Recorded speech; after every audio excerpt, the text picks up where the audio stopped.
So a few years ago, I went to U2, the U2 concert in Sydney, and I thought, wow, how good is this? I'm going to U2. It shows I'm still young, I'm still kicking it, I'm still rocking it. And I get there, and I notice everyone around me is really, really old. Like they all had dad jeans, dad bods, and they were doing dad dancing. You know, it's all in the arms rather than the legs. And then I looked at U2 and I thought, they're really old as well. And then during the concert, I'm looking at my watch, I'm thinking, oh boy, it's 10 o'clock. It's 10 o'clock, I hope they finish soon because, you know, tomorrow is a school day. And fortunately, they did finish soon and they walked off. I thought, oh, thank goodness, we can get home at a decent hour. But suddenly the crowd is going, more, more, more. I'm going, no, no, no. Like we can get away before 10:30. This is good. But then you two that come out for the encore, I think, oh, no, you've done it. Now we won't get out till 11. What is going on? And I thought, what is going on? I have got old. Everyone around me has got old. And you two has got old. Like they're not listening to U2 anymore. The young people are not listening to U2. U2 is not in the Triple J Hot as 100. In other words, the world has changed.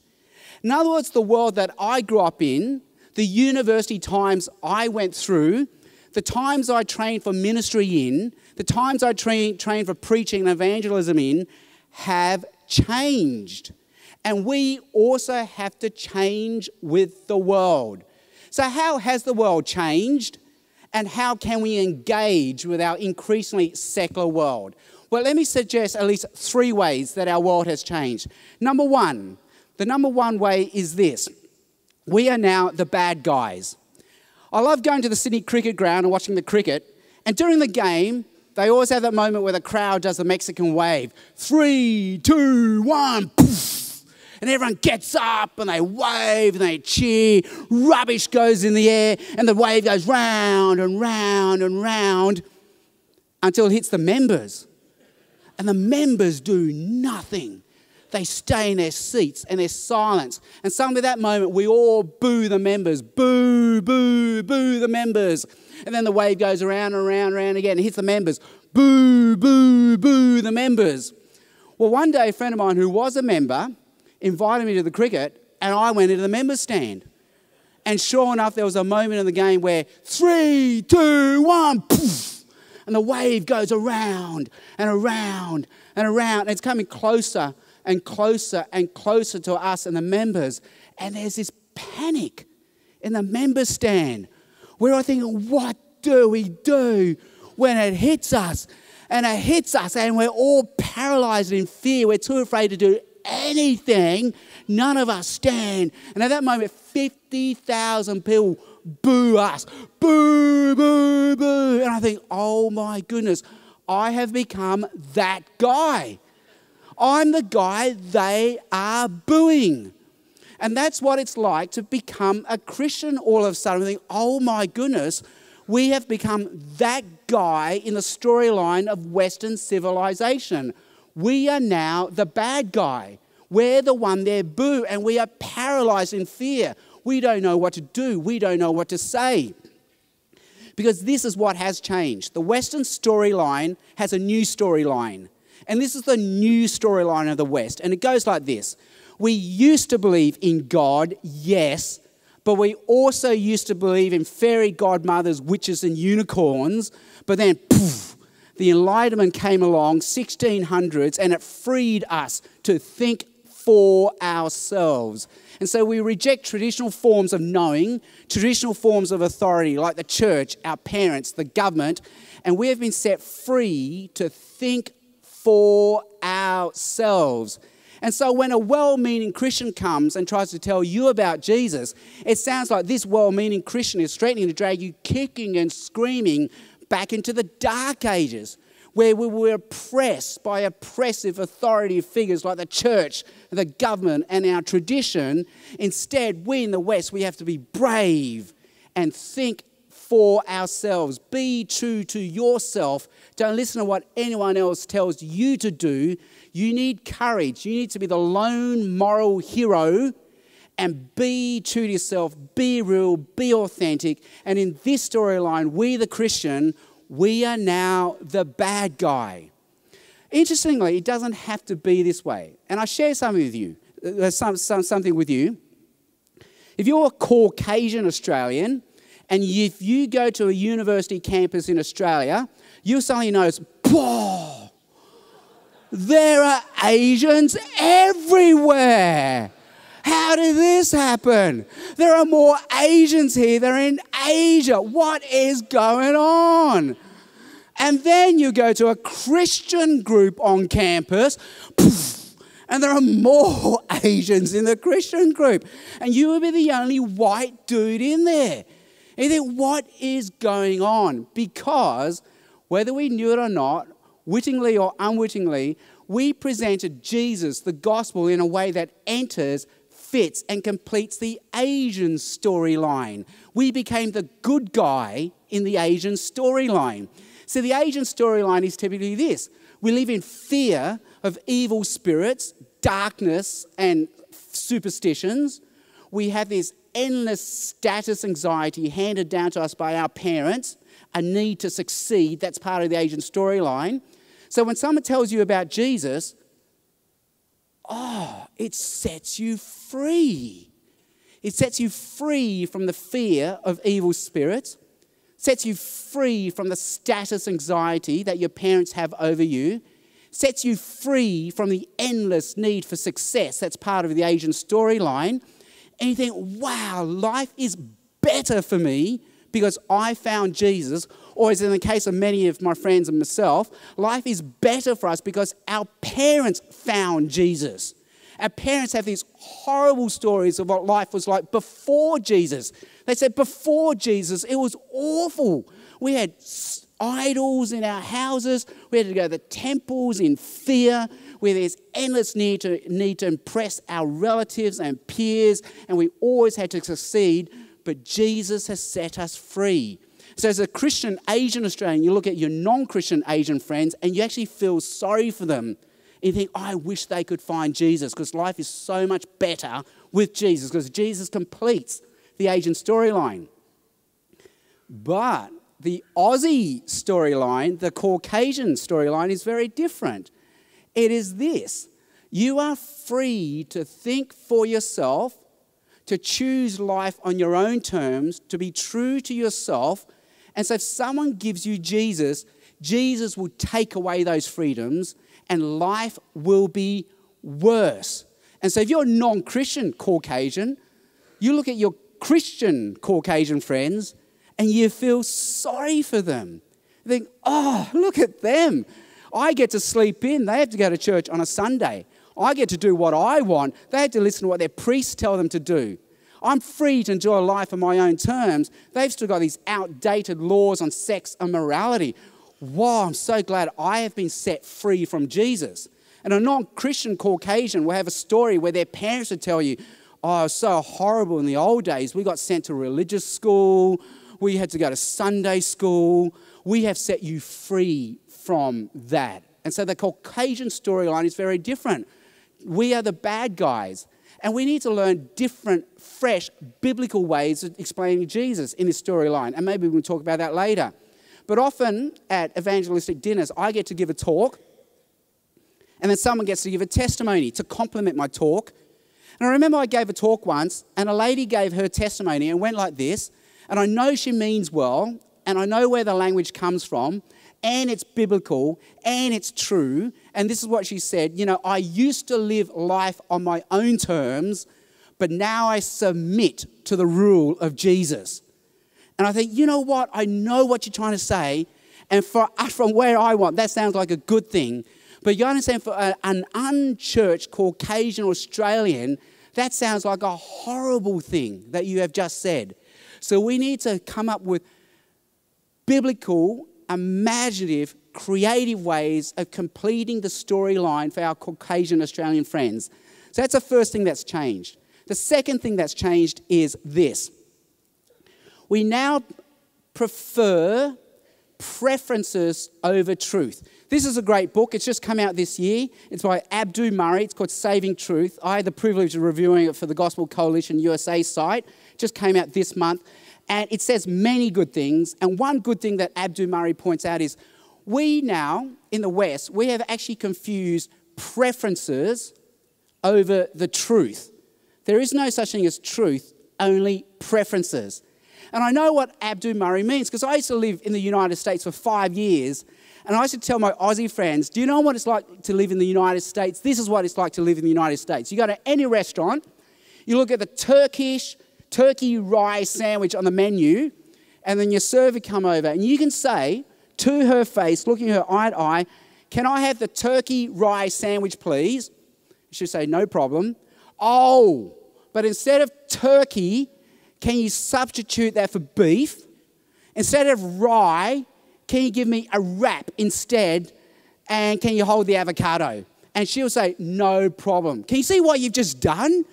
It's no longer a turkey rye sandwich. But preferences trump truth. It's my preference for what a turkey sandwich should be, and they have no problem doing an infinite amount of substitutions, even if it's no longer a turkey sandwich, because it doesn't matter. You're the customer. Customer's always right. Preferences trump the truth. And that's the culture we live in. And so when Israel Folau on Twitter is asked for his view on gays, and he tweets his response, all hell breaks loose.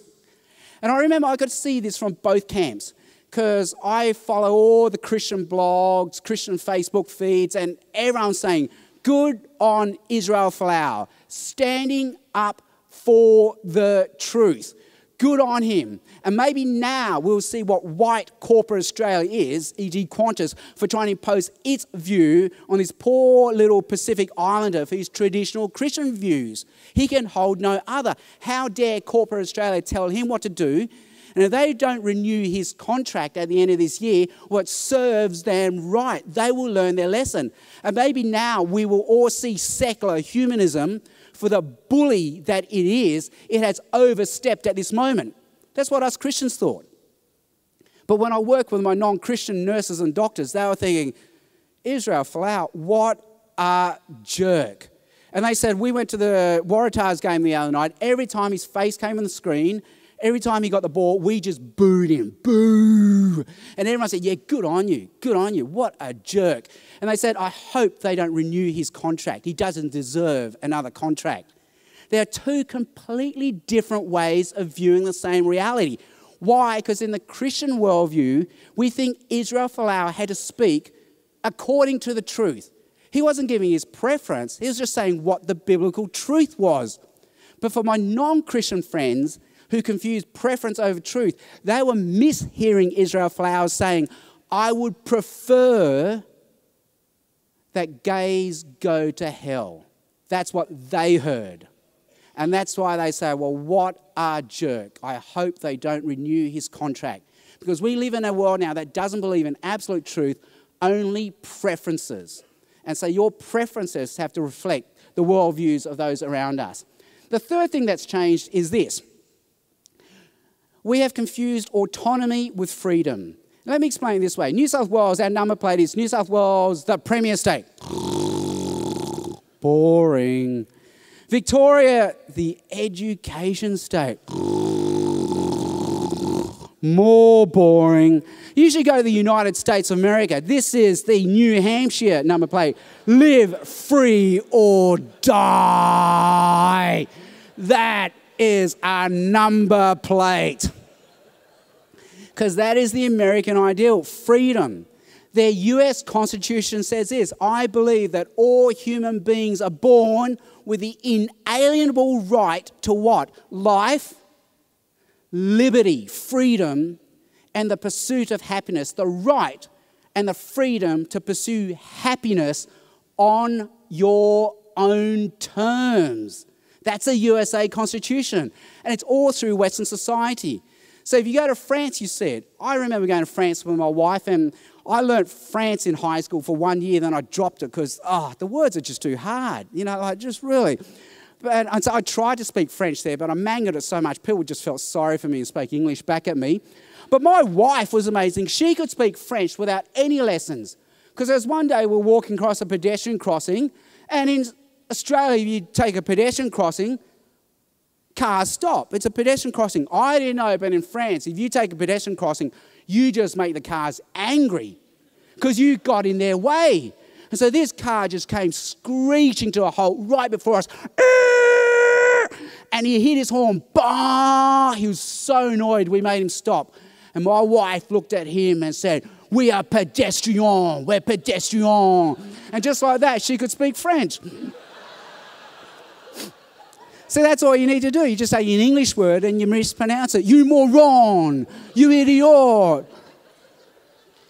But all through France, we notice the slogan, and maybe you notice it too. It's liberty, equality, fraternity, freedom, equality, and the brotherhood and sisterhood of humankind. Freedom. It's what they had their revolution for. It's what blood was spilt for. And think of boring Australia. Boring Australia.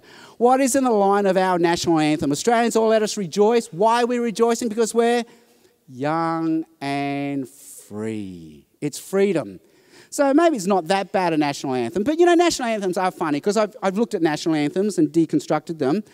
Every country has an origin story where through hardship and destiny and transcendent purpose and hope and with justice on their side, they fight, and against all odds, a new nation emerges.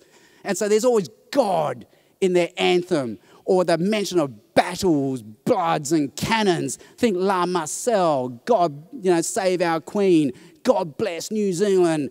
And so that's why we can't win at rugby, because we stand up there, they've got these anthems with God on their side, blood, cannons, battles, smoke. And because we deliberately set up our country on secular humanist principles where there's no such thing as transcendent purpose, manifest destiny of God, all we can say is, we're surrounded by water.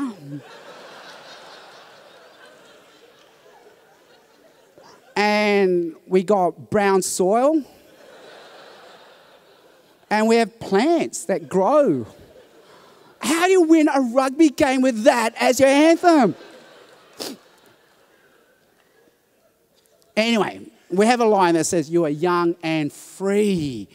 And so according to Abdu Murray, we have now confused our definition of freedom. So now we have an understanding of freedom, which is more the understanding of autonomy. Autonomy says I should make any choice I want, whereas Abdu Murray and others would argue, no, that's not autonomy.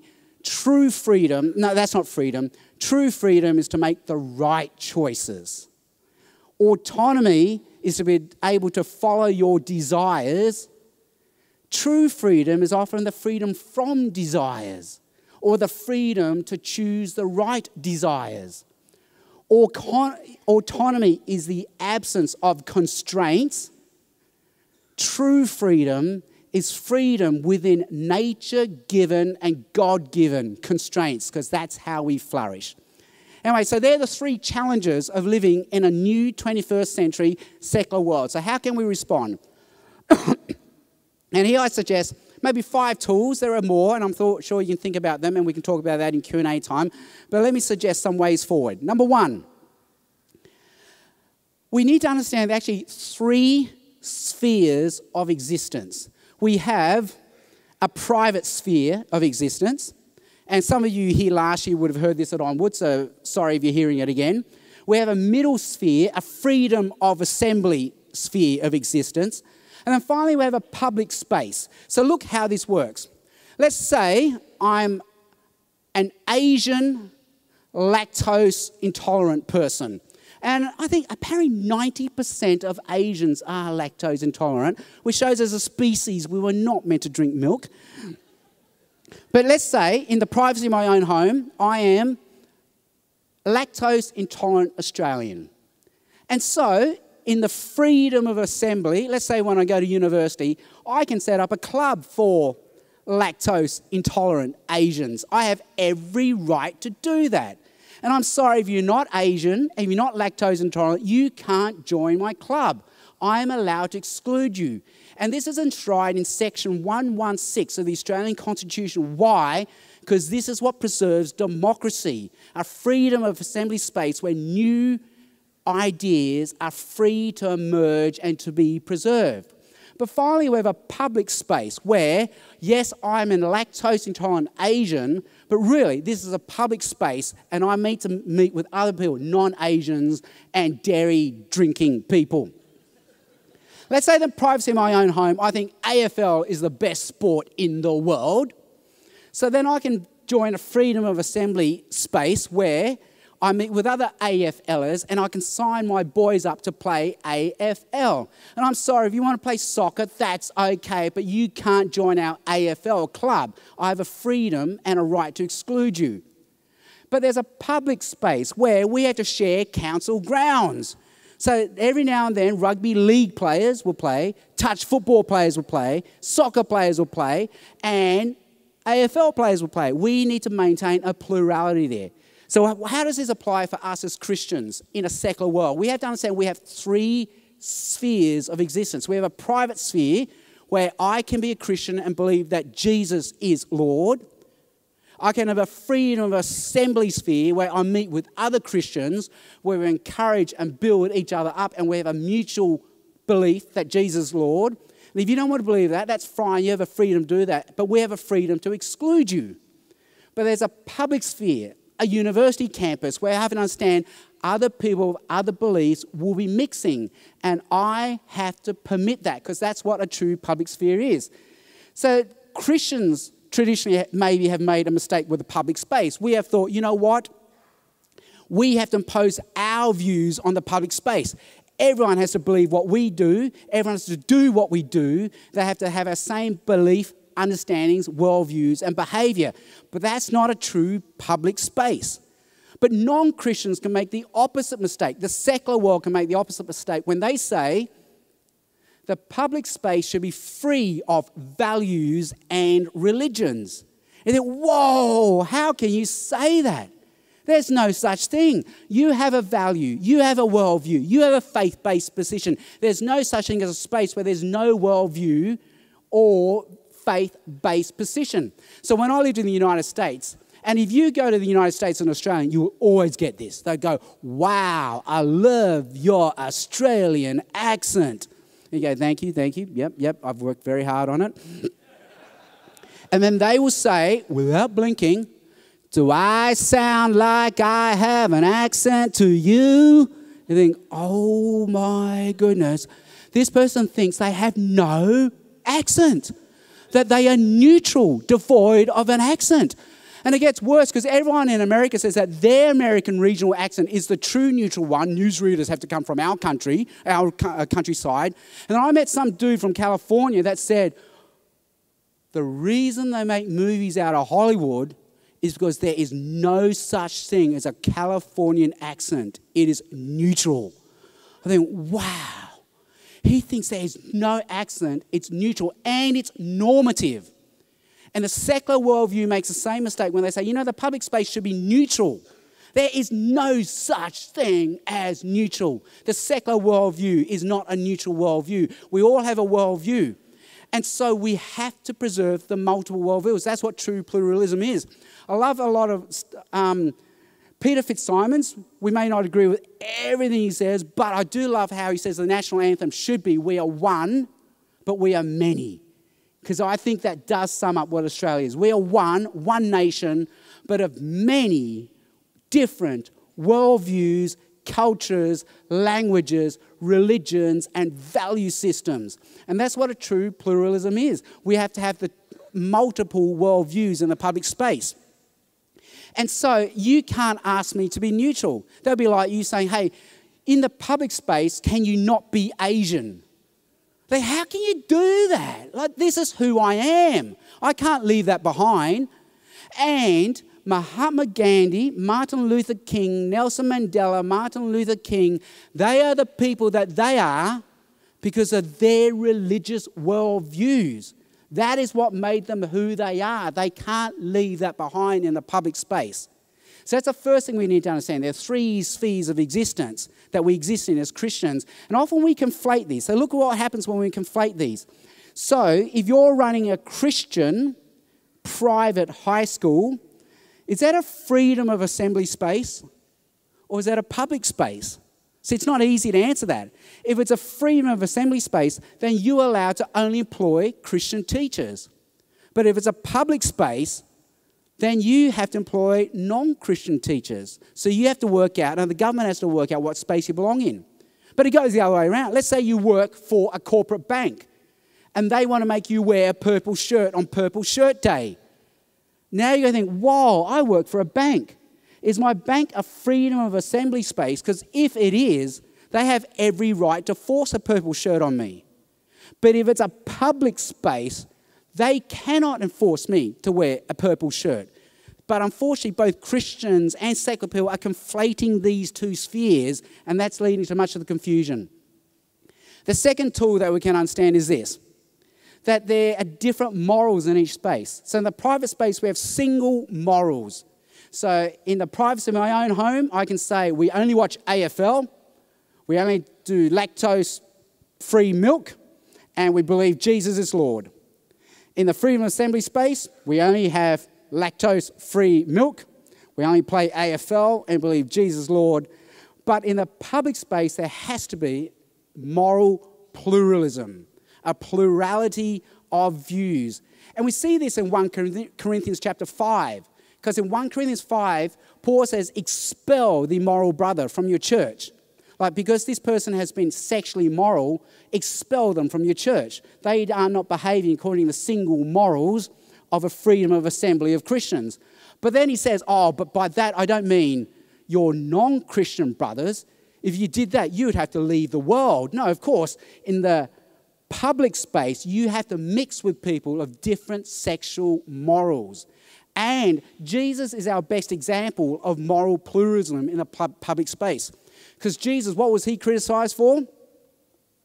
Eating and drinking with tax collectors and sinners. People saying, wow, Jesus, how can you do that? You're eating and drinking with tax collectors and sinners. Does that mean you agree with them? Jesus, no, I'm eating and drinking with them because I don't agree with them. I love them, but I don't agree with them. But I'm doing this in the public space, and that's moral pluralism, eating and drinking with those of different worldviews, values, and religions. All right, the third tool we can try is this. In the public space then, in the secular world, when we engage with our secular friends, we will disagree. That's the whole point of moral pluralism. You have to be able to disagree. Otherwise, it will be a single moral world, but it's moral pluralism. What do? Well, we need to do three things. We need to hear what our friends are saying first. Then we need to understand what they're saying. And then we need to feel what they're saying. And as I mentioned last year, guides, it's everything you were taught in premarital counselling. Remember? When you and your wife have a conflict, this is all you have to do. This is your algorithm. When she says, you're not taking out the garbage, easy. You just go, oh, from what I hear you saying, I'm not taking out the garbage. Just repeat her words back to her. Show her you were listening. Then you say, oh, I understand. And now you summarize her words into your words to show you were performing some sort of higher analytical synthetic thought. You weren't just repeating words.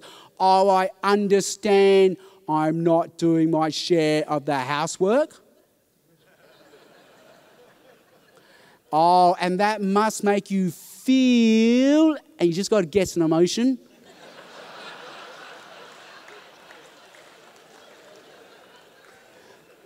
But it's always going to be anger. So that must make you feel so angry.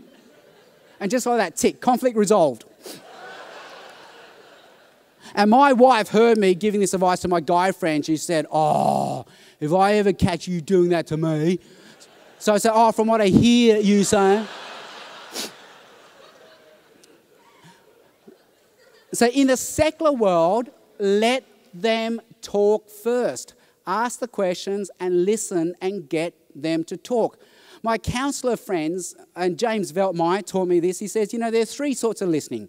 One sort of listening is where you're just waiting for your turn to speak, so you're not really listening. Another sort of listening is where you're just trying to work out how to show them they're wrong, so you're not really listening. But the third form of listening is you are really listening. And the trick to do this is you've got to have a drink in your hand, so every time they stop talking, You put the drink to your mouth to show, buddy, I'm not going to talk. You're going to have to keep on talking, and they will keep talking. And I remember when I saw my counsellor, that's what she was doing to me. So every time I stopped talking, I wanted to get her view, she would just get a drink and put it to her mouth, and I thought, oh, I so know what you're doing. But I couldn't help it. I couldn't stop talking. And a little voice in my head is saying, you got to stop talking. Shut up. You're saying way too much, because now she knows you're crazy. But what we do is we get our friends to talk and talk and talk and practice this. Oh, from what I hear you saying, I understand this must make you feel. So something like the same-sex marriage issue, we get them talking. And then finally we summarize. Oh, from what I hear you saying, same-sex marriage is all about human rights. I understand how for you this is a justice issue. So this must make you feel very proud of the advances made in the last few years, and maybe very angry at Christians who seem to be holding this back. Am I hearing you correctly? This is how we engage in the secular world with our non-Christian friends. So after we've been listening, what can we do now? Well, number 4, and I'm borrowing this tool from Andrew Cameron, who teaches ethics, and his book, Join Up Life. He says we have a spectrum of ways of engaging when we disagree with our non-Christian friends. We can cooperate. I would do what you tell me to do. We can subvert. Okay, I would do what you tell me to do, but not for the reasons you're asking me to. I will whistleblow. You know what? I'm not going to do what you tell me to do, or maybe I will, but I'm going to call you out because your motives are wrong.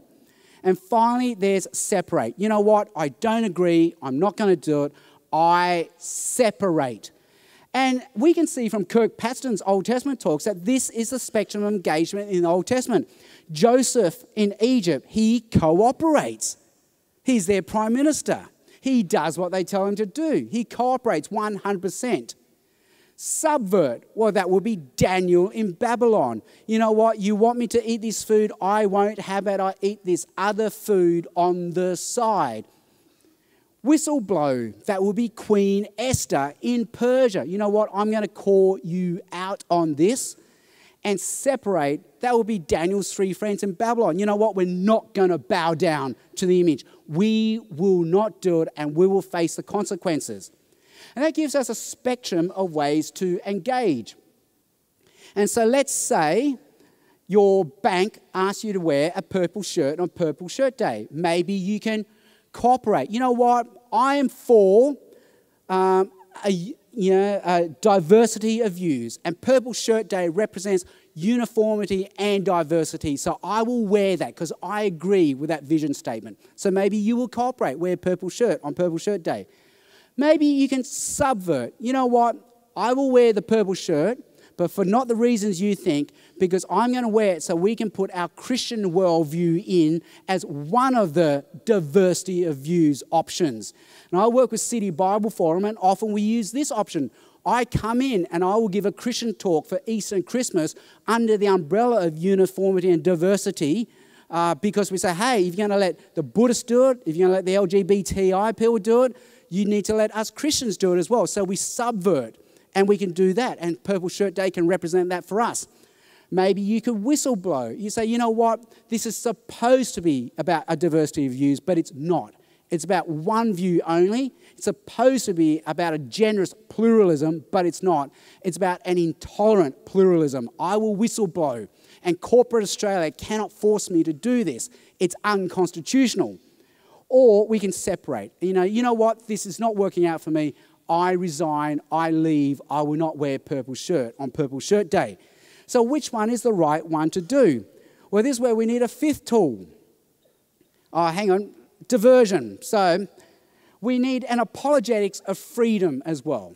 Traditionally, our apologetics language has been in one sort of language, but we need to expand our vocabulary of apologetics as well.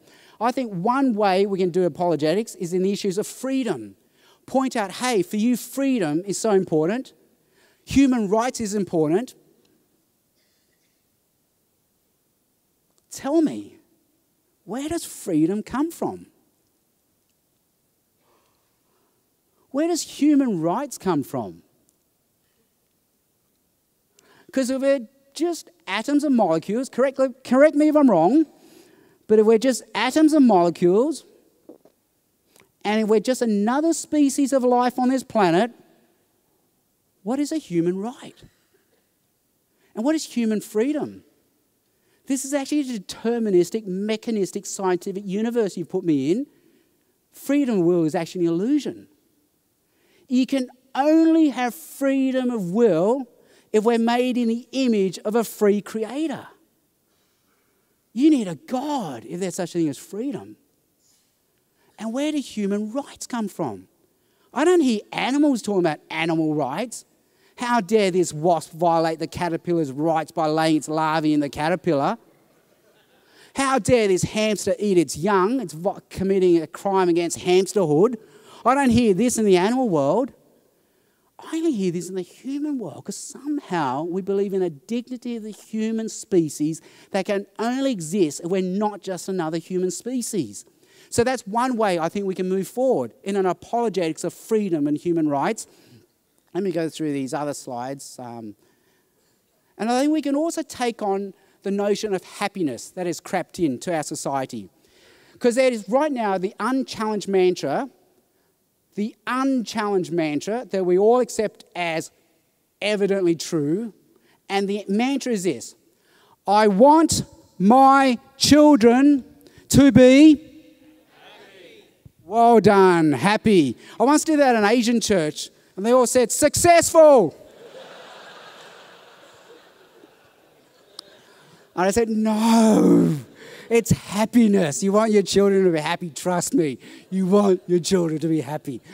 But interestingly, they're saying this has made the present generation more stressed, more tired, more miserable. I heard someone, a young lady in a podcast saying, our parents' generation got told they had to do everything to be successful. So they studied hard, they got the degree, they got the job, they got the house, and they found that empty and unfulfilling, but at least they got the job, the house, the car. They tell us we have to do everything we can to be happy. And so we keep thinking, is this it then? Am I happy? Is this it now? Am I happy now? What about now? Am I happy? But we got told we got to do everything we can. And so now they're stressed, miserable, feeling like failures because they're not happy. And as you and I know, you can't find happiness. It's an accidental byproduct of something else. By chasing for it, you will not find it. So we can point out non-Christian authors are now all saying the same thing. You're not after happiness, you're actually after something else. What is that something else? It's purpose. You're after purpose. Viktor Frankl, a Holocaust survivor, Man's Search for Meaning, says, let me tell you a story. One woman is rich, good-looking, popular. At the end of her life, she'll go, what was all that about?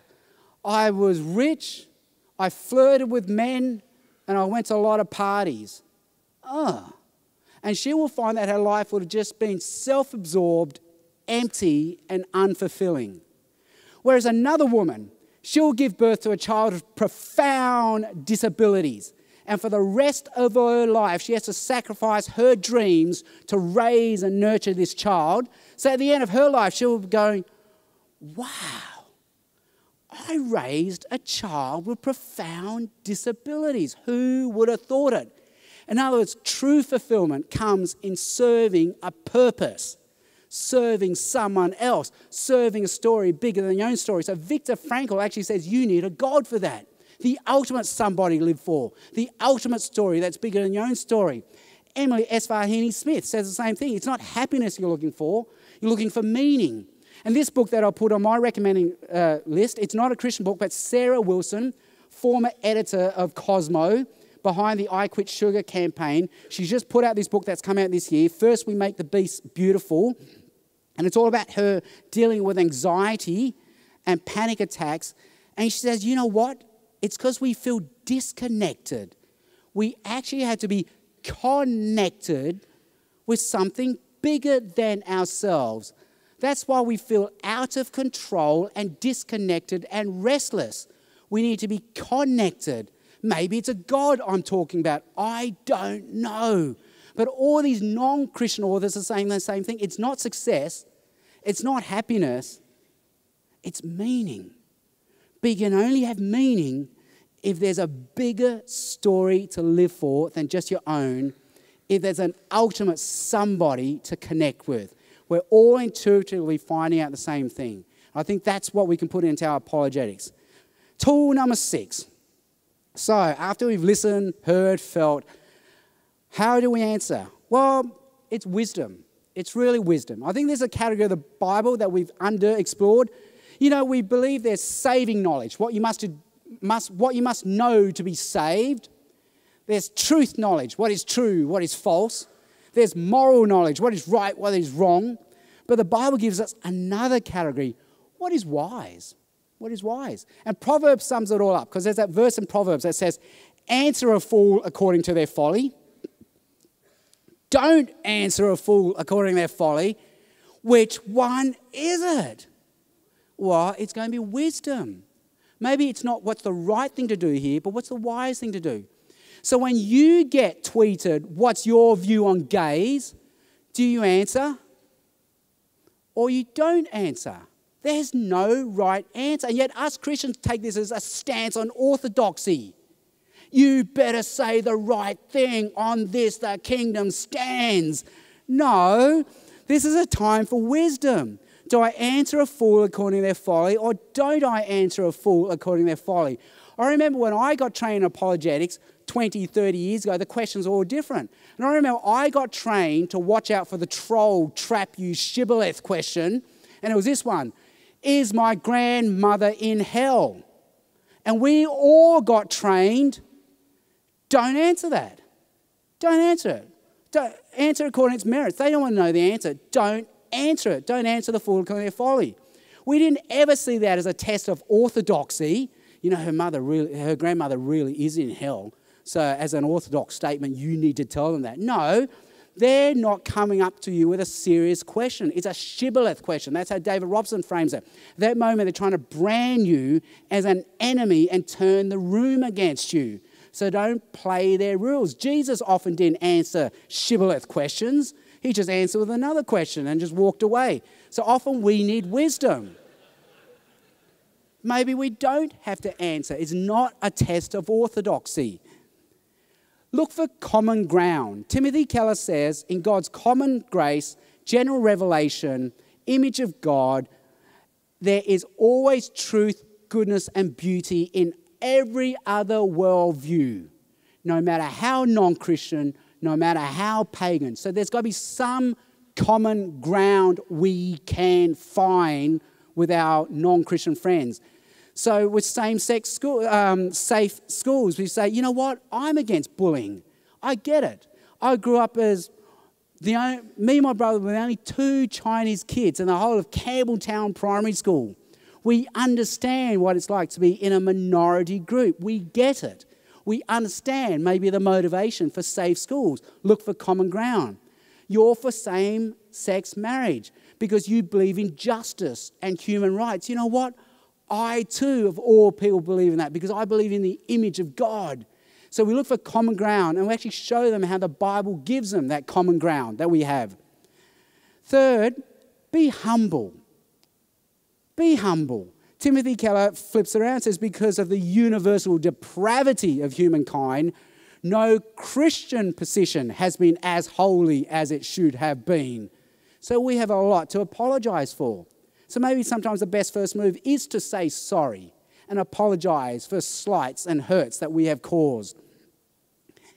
And the final tip is love, pray, and bless. And we get this from Jesus. Jesus says, love your enemies. Don't love your friends. Anyone can do that.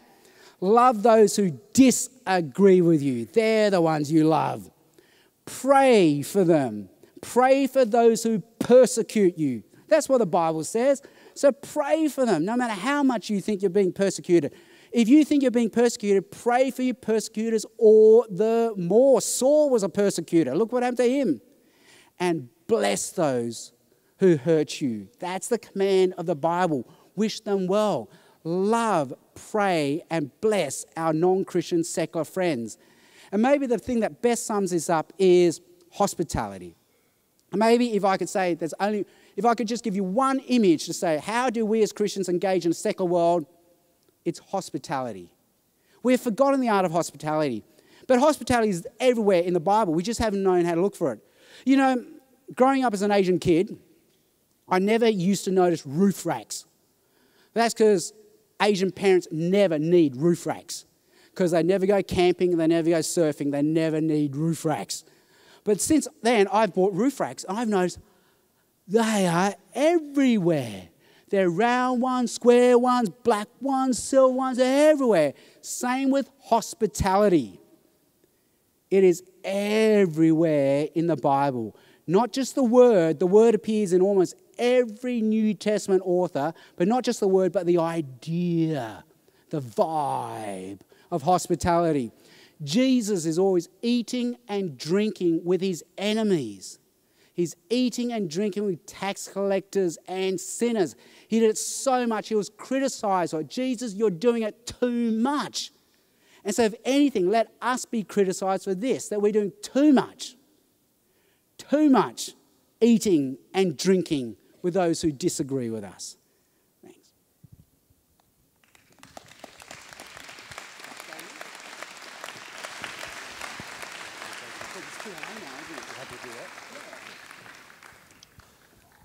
Okay, you up for some questions? I think Sam's not going anywhere, so... Someone actually did say, do you see the irony of being the speaker at a conference about running refreshed? They did say get well soon as well, though, so that was nice. Yeah. Mel's got a microphone there, but I've got one to kick us off. Sure.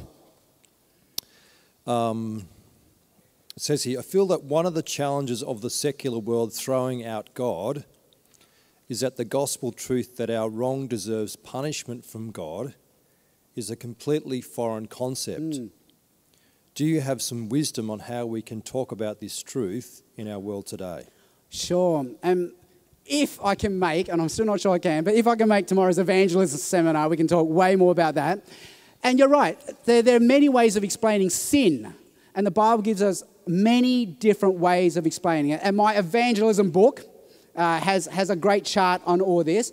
So traditionally, there are three ways that cultures understand sin. One is breaking a law, and so we're guilty, and so we need forgiveness.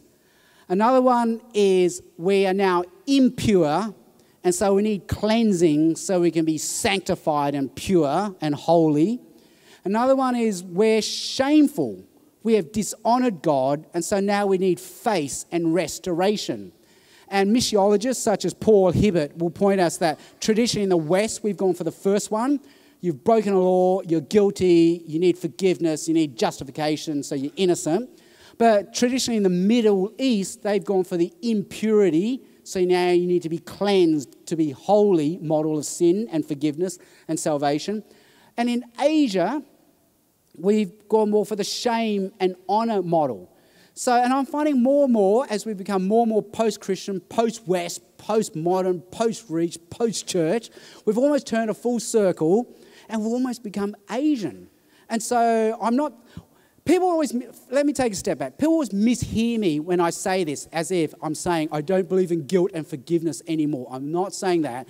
I'm saying the Bible is no less than guilt and forgiveness, but it gives us more than just guilt and forgiveness to connect with our non-Christian friends. That's what I'm saying. So sometimes when I speak to high school groups, I say, I could have come in guns blazing, you've broken one law, you've broken them all. So you're guilty, you've rebelled, you need to submit, you need to repent. Instead, this is what I say instead. I say, there's a God who loves us, who made us, but we don't worship him. We enjoy the good things he's given us, but we don't honor him. We have dishonored this God. And every eye looks at me and they said, they get it. So the language of shame and honor works in our younger generation. And I can talk more about that tomorrow. But John Ronson has a book saying, So You've Been Publicly Shamed. He's a non-Christian author, but he argues the same thing. Now that we've gone post-guilt forgiveness models in the West, we've gone for a shame-honor model. But the Bible also gives us other models of sin, which I like to explore. One is self-righteousness. See, we got so hung up. We always have to tell our friends they've broken a law, they've broken a law, they've broken a law. But for many of the people in the synoptic gospels, their problem wasn't that they broke a law. Their problem was they were keeping laws. They were self-righteous. So the parable of the Pharisee and the tax collector, listen what the Pharisee's prayer should sound like today. Dear God, I thank you I go to church. I go to church, both the traditional service and the contemporary service. I thank you I'm generous to charity. I give to compassion and world vision. I thank you I have never cheated on my wife. I've never had an affair. I've been a good father and I've always been there for my children. That's what his prayer is saying. What has he done wrong? According to Jesus, it's the sin of self-righteousness and looking down on those who underachieve. And so I say to my 21st century Aussie friends, I say, you know that feeling you have when you have a green eco shopping bag and that person next to you has the plastic shopping bag? You know that feeling you have when you have the hybrid car and an SUV pulls up next to you? You know that feeling you have when you put out the perfect Christmas newsletter and you're a nuclear family and you see the single mother there, divorced, father left her, raising kids by herself? You know what that feeling is? Jesus calls it self-righteousness. And for Jesus, that is the sin that is worse than any other sin. So that's another way. I could keep going, but you got to get the book. The book's got like 11 different ways. Please get the book, because I may not be here tomorrow. If you do want to ask a question, just put your hand up. But I also want to say we have gone over a bit, so if you want to go, feel free to do that as well. So if you've got a question, put your hand up, Mel can come to you. If not, I've got one more here, and then we might call it a night then if there's no other hands.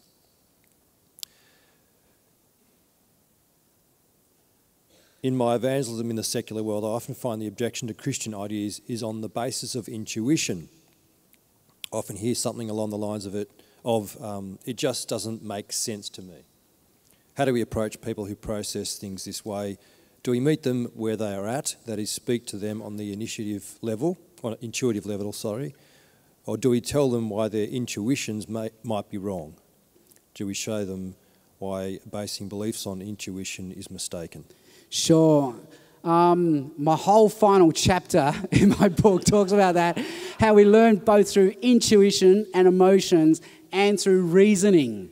And obviously we have different makeups, different learning styles. For many of us, it will be majority emotion and intuition and only slightly rational sense and reason. Many of us might prefer this over that. But Jonathan Haidt, in his book, The Righteous Mind, Jonathan Haidt is a liberal atheist Jew, and he's got two books, The Righteous Mind and also The Happiness Hypothesis. He argues, as do all behavioural psychologists, rightly or wrongly, whether you like it or not, all of us, this trumps this. Emotions, intuition trumps facts, evidence and data. We employ what's called post hoc reasoning, motivated reasoning, and confirmation bias. So we have our minds made up from our emotions and we make the evidence fit what our heart want it to say. And so as Christians, just acknowledge that is how God has wired us to learn. So that means we have to be in their community, because that's what shapes intuition and perception, and my book talks a lot about that.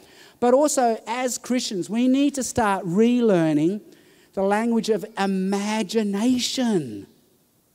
So we've spent so much time in this basket, facts, evidence, and data. We've lost the language of emotion, creativity, and imagination. So I went through a whole generation where we said, if you're a doctor, you need to go into ministry.